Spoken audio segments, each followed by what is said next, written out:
رجب کے مہینہ میں اللہ تعالیٰ کے نبی کو اللہ تعالیٰ نے اپنے پاس بلایا، جس کو ہم معراج کہتے ہیں، شب معراج، لیلۃ المعراج، اور اس کے لیے اہتمام بھی کیا جاتا ہے عبادات کا، خیرات کا۔ یہ اللہ تعالیٰ کی بہت بڑی قدرت میں سے ایک چھوٹا سا نمونہ تھا کہ 3 کپڑوں میں اٹھایا اور سارے خلا کے پردوں کو چاک کروا کے 7 آسمان کے دروازے کھلوا کر سدرۃ المنتہا پہ جبریل کی بھی بس ہو گئی کہ اس کے آگے اتنا بھی اوپر گیا تو جل کے راکھ ہو جاؤں گا، تو اس سے اوپر آپ تشریف لے گئے، اور پھر عرش خوشی سے جھوم اٹھا، اہتز عرش الرحمن، عرش خوشی سے یوں جھوم رہا تھا۔ خوشی میں انسان بے خود ہو کر جھومنے لگ جاتا ہے، تو کہ اللہ کا عرش جھومنے لگا آپ کی آمد پر، اور پہلی ہستی ہیں جن کا قدم اللہ کے عرش پر پڑا، اور اللہ تعالیٰ اور اللہ کے محبوب کے درمیان جتنے نور کے پردے تھے اللہ نے سب ہٹا دیے، اور السلام علیک ایھا النبی ورحمۃ اللہ وبرکاتہ۔ اللہ تعالیٰ نے ایسا خوبصورت سلام پیش کیا، تو اللہ کے نبی پہ قربان جاؤں، انہوں نے اپنی امت کو بھی شریک کر لیا، السلام علینا وعلی عباد اللہ الصالحین، کہ اللہ ہمارے اوپر بھی سلام ہو آپ کا، اور جو میری امت کے نیک لوگ ہیں ان پر بھی آپ کا سلام ہو، آپ کی رحمت ہو۔ تو معراج کا واقعہ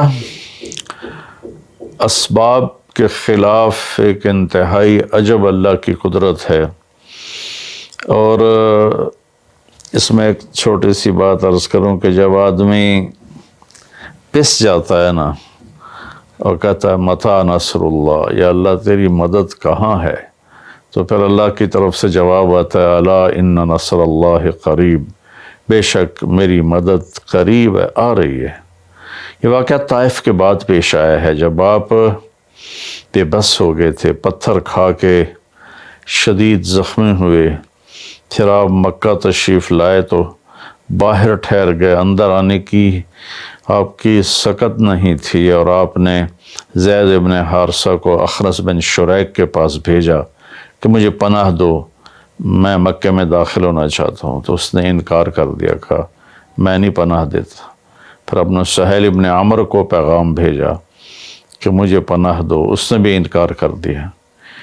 پھر ایک اور عرب کے سردار تھے، ان کو پیغام بھیجا، غالباً صفوان بن امیہ کو پیغام بھیجا کہ مجھے پناہ دو، تو انہوں نے بھی انکار کر دیا۔ تو پھر آپ نے مطعم بن عدی کو پیغام بھیجا، ان کے بیٹے جبیر صحابی بنے، تو مطعم بن عدی کو پیغام بھیجا تو وہ آپ نے بچوں کو لے کر باہر گیا، اور اللہ کے نبی کو اپنے بیٹوں کے ساتھ لے کر مکہ میں انٹر ہوا، حرم شریف میں آ کے اعلان کیا آج کے بعد محمد بن عبداللہ صلی اللہ علیہ وسلم میری پناہ میں ہے، انہیں کوئی ٹچ نہیں کر سکتا۔ ابو جہل نے کھڑے ہو کر کہا تم یہ اس کا کلمہ پڑھ کے کہہ رہے ہو یا اپنی سرداری کے زوم پر کہہ رہے ہو، اپنی سرداری کے بلبوتے پر؟ اور کہا نہیں، میں نے اس کا کلمہ نہیں پڑھا، جو اللہ نے مجھے سٹیٹس دیا ہے اس کی وجہ سے کہہ رہا ہوں۔ کہ پھر ٹھیک ہے، ہم ان کو کبھی ٹچ نہیں کریں گے۔ اس قدر حال سنگین ہو گیا تھا، اور کبھی آسمان کے فرشتے نہیں روئے سوائے 2 جگہ۔ ایک دفعہ جب ابراہیم علیہ السلام نے حضرت اسماعیل کو الٹا لیٹایا اور چھری ہاتھ میں اور سر کے بال ہاتھ میں اس طرح، اور یوں آسمان کو دیکھ کے کہا یا اللہ تو مجھ سے ناراض ہو گیا ہے کہ میرے دل میں اسماعیل کی محبت آ گئی ہے۔ اس پر آسمان کے فرشتے زار و قطار روئے تھے۔ اور ایک جب ہمارے نبی کو پتھر پڑے اور پڑھتے پڑھتے بے ہوش ہو کے گر گئے، اس وقت 7 آسمان کے فرشتے روئے تھے۔ اور پھر ملک الجبال حاضر ہوا، یا رسول اللہ اجازت ہو تو ان کو ایسے پیس کے سرما بنا کے رکھ دوں؟ ان اطبق علیہم الاخشبین، آپ نے کہا نہیں لا اللہ ان یخرج من اصلابہ من یوحد اللہ، نہیں، اللہ تعالیٰ ان کی نسل میں ایسے پیدا کرے گا جو اللہ کی توحید کو ماننے والے ہوں گے۔ اس تکلیف کے بعد یہ سفر ہوا کہ 27 رجب کو جبرائیل آئے، آسمان سج چکے ہیں، اور ہماری یعنی زبان میں یا ہمارے رواج میں کہ یا رسول اللہ استقبال کے لیے قطاریں لگ گئی ہیں، آپ ان کو لے کر گئے۔ آپ ام ہانی رضی اللہ عنہ، حضرت علی رضی اللہ تعالیٰ عنہ کے گھر میں تھے آپ، تو وہاں سے حتیم میں لے گئے، آپ کا سینہ چاک کیا، دوسرے فرشتہ وہ پانی لایا زمزم کا، اس سے آپ کے سینے کو صاف کیا، پھر دل باہر نکالا، اس کو چیرا، اسے صاف کیا، اور پھر دوبارہ دل کو رکھ دیا، سینے کو بند کر دیا۔ اب یہ سارا کچھ اپنے ہوش میں دیکھ رہے تھے۔ پھر وہاں سے براق پہ سوار ہوئے۔ براق گدھے سے بڑا قد، خچر سے چھوٹا قد والا ایک جانور تھا، جس پر آپ کو سوار کرایا گیا، اور وہ تھوڑا مستی کرنے لگا تو جبریل بولے تو یہ پتہ ہے تیرے اوپر کون سوار ہیں؟ تو اس کے ساتھ ہی وہ ایک دم سر نیچے کر گیا، اور پھر وہاں سے پرواز کی بیت المقدس، اور وہاں آپ نے 2 نفل پڑھے اور ان کو وہیں چھوڑ دیا، اس کو براق کو وہیں چھوڑ دیا۔ وہاں سے پھر سفر شروع ہوا اللہ کی طرف۔ اس سفر کو اللہ نے یوں بیان کیا، سبحان الذی اسری بعبدہ لیلا من المسجد الحرام الى المسجد الاقصى الذي باركنا حوله لنريه من آیاتنا انه هو السمیع العلیم۔ تو اس میں اہل علم کے لیے بڑا خوبصورت نقطہ بھی میرے ذہن میں ہے کہ یہ قرآن کی پہلی صورت ہے جو سبحان مصدر سے شروع ہو رہی ہے، سبحان الذی۔ پھر اس کو آگے لے جا کر اللہ تعالیٰ نے مصدر کے بعد فعل ماضی ہوتا ہے تو سبح للہ ما فی السماوات والارض کے ساتھ شروع کیا، تو مصدر آیا، ماضی آیا، ماضی کے بعد مضارع ہوتا ہے، فیوچر ہوتا ہے، مستقبل ہوتا ہے، تو یسبح للہ ما فی السماوات وما فی الارض الملک القدوس العزیز الحکیم۔ پھر اس کے بعد امر کا صیغہ ہوتا ہے تو سبح اسم ربک الاعلی الذی خلق فسوی۔ یہ قرآن کا اعجاز ہے، قرآن کی خوبصورتی ہے، قرآن کی بلاغت ہے۔ سبحان، سبح، یسبح، سبح۔ تو اللہ تعالیٰ نے پہلے اپنی پاکیزگی کو بیان کیا کہ جو کچھ کہنے والا ہوں میں سب کچھ کر سکتا ہوں، میرے لیے کوئی مشکل نہیں کہ میں اپنے بندے کو لے کر گیا۔ اللہ آنے جانے سے پاک ہے، لیکن با کا اضافہ یہ بتاتا ہے کہ اللہ تعالیٰ کہہ رہے تھے یوں ہی سمجھو کہ میں اپنے بندے کو خود لے کر گیا اوپر۔ آپ جبریل کے کندھوں پر، پروں پر سوار ہو کر نہیں گئے، آپ کا سفر الگ تھا، جبریل کا الگ تھا، یہاں تک کہ پہلے آسمان پر پہنچے تو دروازہ کھلا تو آدم علیہ السلام نے استقبال کیا، گلے لگایا۔ پھر اس سے اوپر گئے تو عیسیٰ علیہ السلام، یحییٰ علیہ السلام، زکریا علیہ السلام نے استقبال کیا، اور سارے آسمان کے فرشتوں نے استقبال کیا۔ پھر اس کے بعد تیسرے آسمان پر گئے تو یوسف علیہ السلام نے استقبال کیا اور سارے فرشتوں نے۔ پھر چوتھے آسمان پر گئے تو یونس علیہ السلام نے اور باقی سارے فرشتوں نے۔ تو پھر پانچویں آسمان پر گئے تو ہارون علیہ السلام اور آسمان کے فرشتے۔ پھر چھٹے آسمان پر گئے تو موسیٰ علیہ السلام اور موسیٰ علیہ السلام کے آسمان کے فرشتے۔ اس دن اللہ نے، میرا میں نے پڑھا کہیں نہیں لیکن مجھے لگتا ہے کہ اس دن اللہ تعالیٰ نے سارے فرشتوں کی عبادت کی چھٹی کرا دی ہوگی اور فرمایا ہوگا بس میرے محبوب کا دیدار کرو، استقبال کرو، آج یہی تمہاری عبادت ہے، کیونکہ ہر فرشتہ بے قرار تھا کہ دیدار ہو جائے۔ پھر اب ساتویں آسمان پر گئے، وہاں ایک بیت اللہ تھا، وہاں ایک بزرگ سفید داڑھی والے یوں کر کے بیٹھے ہوئے تھے، یوں کر کے، اور لمبے ان کے بال تھے، لمبی داڑھی تھی، وہ نہیں اٹھے، وہ بیٹھے رہے۔ جب اب قریب آئے تو وہ کھڑے ہوئے اور کہا میرا بیٹا آ گیا۔ پہلے نبیوں نے کہا ہمارے بھائی آ گئے، ہمارے بھائی آ گئے، ہمارے نبی آ گئے۔ اس بزرگ نے کہا میرے بیٹے آ گئے، میرے بیٹے آ گئے۔ تو آپ نے جبریل سے پوچھا یہ کون بزرگ ہیں؟ تو انہوں نے فرمایا یہ آپ کے دادا ابراہیم علیہ السلام ہیں۔ اس میں اللہ نے ہمیں سبق دیا کہ بیٹا کتنے ہی عالی مقام پہ چلا جائے، اس کی ذمہ ہے اپنے ماں باپ کا ادب کرے، ان کے پاؤں چھوئے، ان کے سامنے سر جھکا کے چلے۔ یہ ہواؤں میں اڑ جائے، عرش کو چیر کے اللہ تک پہنچ جائے، پھر بھی باپ کے آگے ماں کے آگے سر جھکانا ہے۔ اور یہ سبق عملاً اللہ نے امت کو سکھایا، پہنچایا کہ اللہ تو جانتے تھے کہ یہ امت اپنے والدین کی کتنی نافرمان ہوگی، اور کتنے ماں باپ ہوں گے جو چھپ چھپ کے روئیں گے، کتنی مائیں ہوں گی جو دوپٹے کے پلو میں اپنے آنسو چھپا لیں گی اپنی اولاد کی نافرمانی کی وجہ سے، بدتمیزی کی وجہ سے۔ میرے نبی سے پوچھا گیا یا رسول اللہ قیامت کب آئے گی؟ تو آپ نے فرمایا اللہ کو پتہ ہے۔ کیا کوئی نشانی فرما دیں؟ ارشاد فرما دیں کہ جب مائیں بیٹیوں کے ہاتھوں ذلیل ہوں گی تو قیامت آئے گی۔ یعنی بیٹے تو کرتے ہی رہتے ہیں، اگر بیٹیاں بھی ماں کو ذلیل کریں گی تو قیامت آ جائے گی۔ تو یہ اتنا بڑا مقدس رشتہ ہے۔